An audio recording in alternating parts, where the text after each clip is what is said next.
Bonjour à tous et bienvenue sur cette nouvelle capsule, l'énergie sous toutes ses formes. Nous verrons en classe de 3e 3 types d'énergie pour des objets qui se trouvent sur Terre.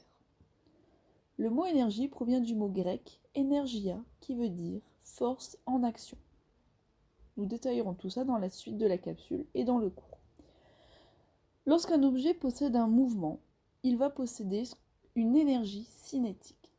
Qu'est-ce qu'une énergie cinétique? C'est une énergie qui va être reliée par la masse ainsi que la vitesse. Une énergie cinétique, donc on va la noter EC, va toujours être donnée en joules.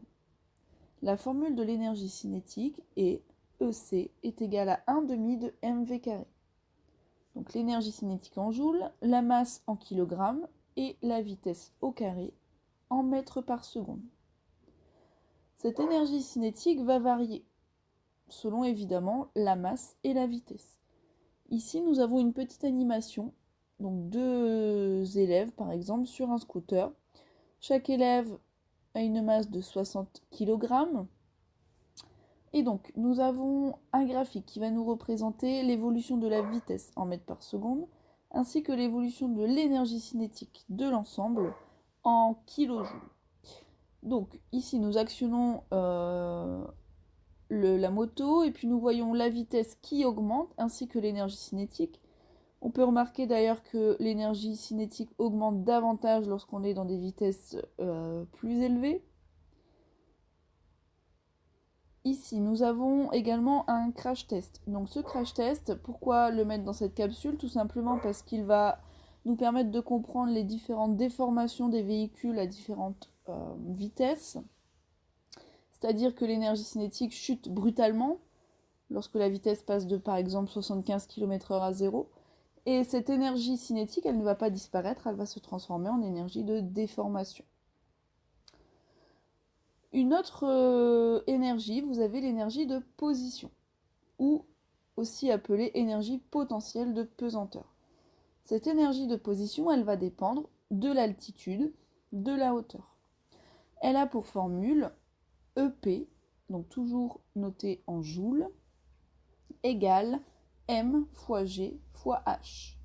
Avec la masse également en kilogrammes, l'intensité de pesanteur vue précédemment en newton par kilogramme, on prendra la valeur arrondie, 10, et H, l'altitude en mètres.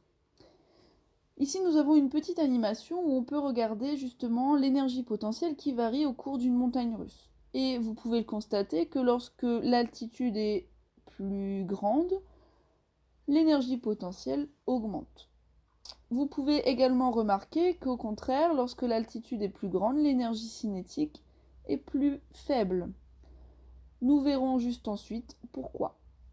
Ici, nous avons une centrale hydroélectrique. C'est le même principe. Lorsque la vanne s'ouvre, on fait acquérir à l'eau une certaine énergie qui va faire tourner la turbine et l'alternateur, qui va permettre d'envoyer dans le transformateur de l'électricité.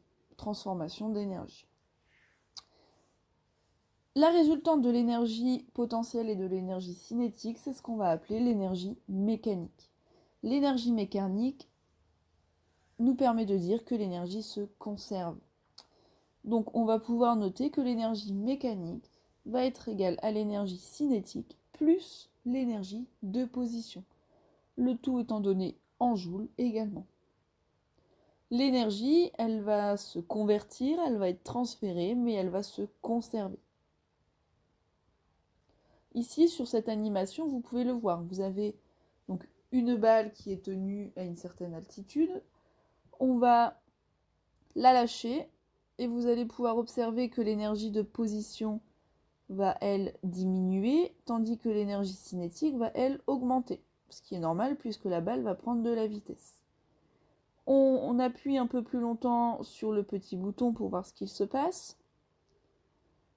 L'énergie potentielle diminue, l'énergie cinétique augmente, et lorsqu'on additionne les deux, l'énergie mécanique est toujours constante. EM est égal à EC plus EP.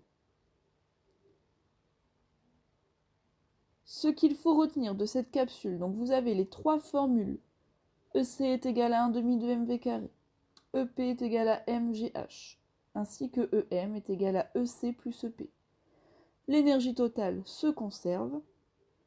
Nous verrons en classe quelques petites expériences pour pouvoir compléter cette petite capsule vidéo et nous ferons quelques exercices. À bientôt!